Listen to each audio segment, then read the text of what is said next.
Hello बच्चों, पिछली कक्षा में हमने पाठ 16 समाप्त किया था। आज हमारा पाठ है पाठ 17 निबंध लेखन। आइए इसको ध्यान से पढ़ते और समझते हैं। पाठ 17 निबंध लेखन। तो बच्चों, निबंध लेखन क्या होता है? निबंध लेखन वो होता है जिसमें हम अपने विचारों को सही तरीके से सही क्रम में लिखते हैं। आइए तो इसको ध्यान से समझते हैं। किसी विषय पर अपने विचारों को क्रम से लिखना निबंध कहलाता है। किसी विषय पे अपने विचारों को क्रम से लिखना क्या कहलाता है? निबंध। आइए देखते हैं बच्चों इससे आगे। निबंध लिखते समय ध्यान रखने योग्य बातें। आइए बच्चों देखते हैं क्या क्या हमें बातें ध्यान रखनी चाहिए।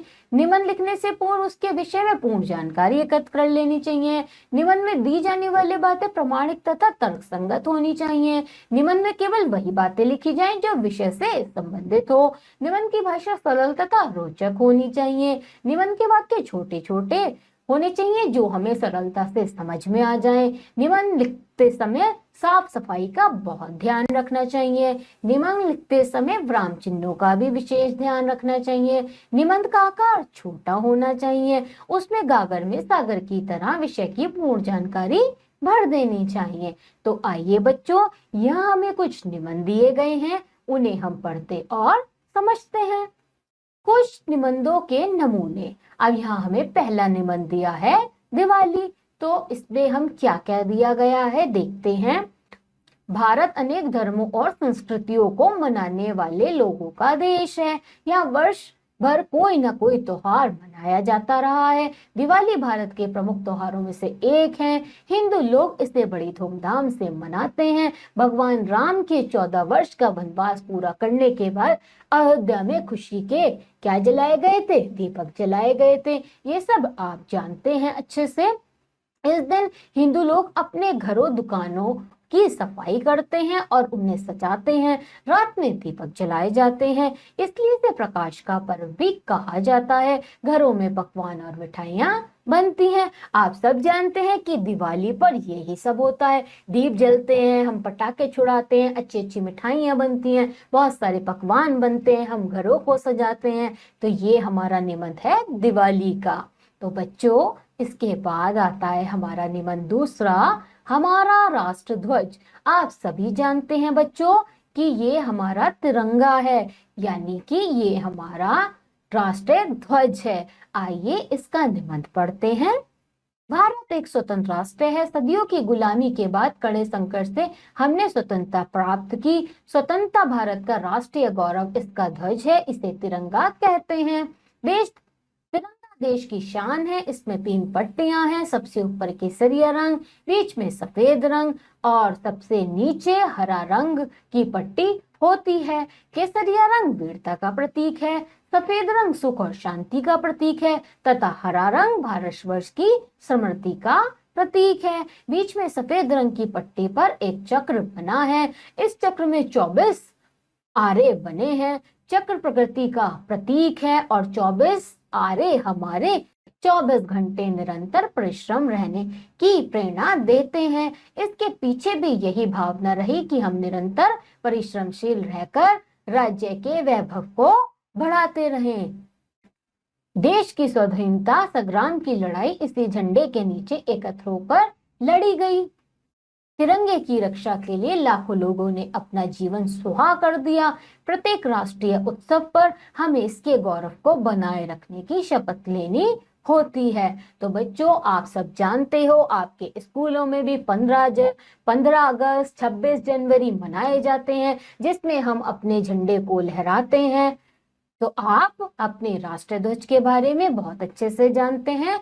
इस निबंध में इसी के बारे में बताया गया है। अब बच्चों, हम देखते हैं तीसरा निबंध। तो तीसरा क्या है? रेलवे पुली। आइए पढ़ते हैं इसके बारे में। प्रत्येक व्यक्ति समाज में अपनी आजीविका चलाने के लिए कुछ न कुछ कार्य करता है। कुछ लोग मानसिक श्रम करते हैं, कुछ लोग शारीरिक श्रम करते हैं। कुली ऐसा व्यक्ति है जो अपनी आजीविका चलाने के लिए शारीरिक श्रम करता है। रेलवे स्टेशन पर हमने रेलवे कुलियों को पाते देखा है। हम उन्हें यात्रियों का सामान अपने सिरों पर उठाए हुए देखते हैं। हमने देखा है हम जब रेल में जाते हैं, रेलवे स्टेशन पे पहुंचते हैं तो हमारे पास बहुत सारा सामान होता है, तो हम उसे उठाने के लिए किसे बुलाते हैं? हम बुलाते हैं कुली को। तो यहीं पे कुली का वर्णन किया गया है, यानी कि कुली के बारे में निबंध लिखा गया है। कुली यात्रियों के लिए एक महत्वपूर्ण व्यक्ति है। वह सामान के साथ साथ यात्रियों को सही निश्चित रेलगाड़ी तक ले जाता है। अकेली महिला यात्री के लिए तो कुली बहुत ही लाभदायक होता है। वह उनके सामान को सुरक्षित रूप से रेलगाड़ी के डिब्बे तक ले जाता है। इसके साथ ही वह यात्रियों को बैठने हेतु रेलगाड़ी के डिब्बे में स्थान भी दिलवाता है। रेलवे कुली एक निर्धन व्यक्ति होता है। वह दिन रात कठोर परिश्रम करता है। इतना होने पर भी उसके पास आवश्यक धन का अभाव रहता है। वह अपना सारा जीवन इसी हाल में व्यतीत कर देता है। उसकी पोशाक भिन्नता लिए होती है। उसकी बाजू पर एक बैज बंधा होता है जिस पर उसका क्रमांक अंकित होता है। कुलियों की भाड़ा दरें वेटिंग रूम प्रतीक्षालय में लिखी होती हैं। हमें उनके अनुसार ही उन्हें पैसे अदा करने चाहिए। तो कुली क्या करता है बच्चों? कुली हमारी बहुत सहायता करता है। हमारा सामान लेके जाता है, हमें रेलगाड़ी के डिब्बे तक पहुंचाता है, हमें आराम से बिठा के आता है, हमारी जो सीट होती है रेलवे में उसे अच्छे से दिला के आता है, और वो हमारी बहुत मदद करता है। तो बच्चों इसके आगे हम क्या देखते हैं? आता है हमारा चौथा निबंध। वो क्या है? वर्षा ऋतु। आइए बच्चों वर्षा ऋतु के बारे में पढ़ते हैं। हमारे देश में 6 ऋतुएं होती हैं। बच्चों हमारे देश में क्या होती हैं? 6 ऋतुएं। कौन कौन सी ऋतुएं हैं? बसंत ऋतु, ग्रीष्म ऋतु, वर्षा ऋतु, हेमंत ऋतु, शरद ऋतु और शीत ऋतु। तो आइए बच्चों इसके बारे में अच्छे से पढ़ते हैं। वर्षा ऋतु का समय जुलाई तथा अगस्त महीनों में होता है। इन महीनों में वर्षा बहुत होती है। आप सब जानते हैं कि जुलाई अगस्त में बहुत बारिश होती है, जिससे हमारे स्कूलों की भी छुट्टियां हो जाया करती हैं। वर्षा ऋतु में रातों दिन बड़े अपेक्षा वर्षा ऋतु में दिन रातों की अपेक्षा बड़े होते हैं। कृषि के लिए बहुत लाभदायक होती है ऋतु। किसान ईश्वर से प्रार्थना करते हैं कि वर्षा खूब हो। अगर वर्षा खूब होगी तो उनकी फसल बहुत अच्छी होगी और हमें अच्छा खान पीन मिलेगा।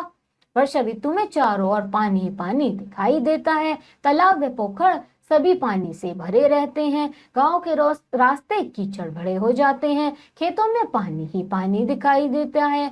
नदियों में जल अन्य ऋतुओं की अपेक्षा बहुत अधिक होता है और वे ऊपरी किनारे तक बहती हैं। कभी कभी अधिक वर्षा से बाढ़ भी आ जाती है जो बहुत नुकसान पहुंचाती है। बाढ़ में जनजीवन अस्त व्यस्त हो जाता है।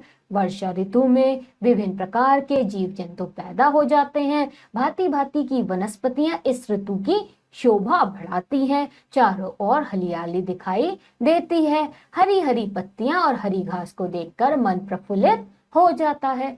तो बच्चों यह हमें निबंध बताया वर्षा ऋतु के बारे में। आप सब जानते हैं कि वर्षा ऋतु में बहुत बारिश होती है और बारिश होने से क्या होता है? हमारे आसपास पानी भर जाता है, कीचड़ हो जाती है। लेकिन यही किसानों के लिए बहुत अच्छा होता है क्योंकि इससे हमारी फसल बहुत अच्छी होती है। अगर फसल अच्छी होती है तो हमारे लिए अच्छा खाना पीना बन सकता है, गांव से आ सकता है और हम अच्छे से खाना पीना खा सकते हैं। और जो हरी भरी आसपास हमें हरा भरा दिखाई देता है उसे देखकर हमारा मन बहुत प्रसन्न होता है। तो बच्चों ये निबंध था वर्षा ऋतु का। तो बच्चों इसके बाद आता है हमारा अभ्यास कार्य। अभ्यास कार्य में क्या है बच्चों हमारा? अब बताइए में हम प्रश्न देखते हैं।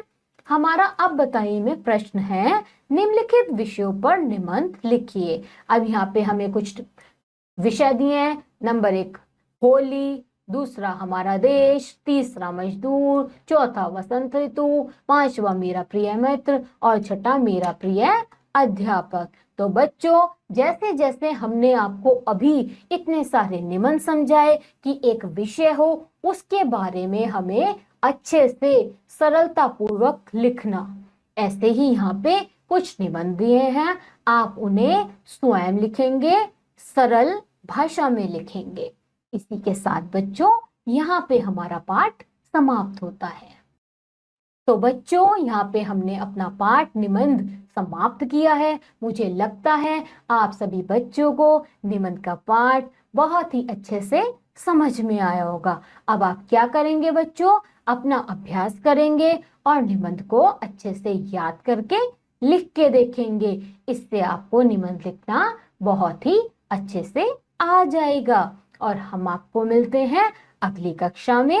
तब तक के लिए आप सभी बच्चे अपना ध्यान रखिए।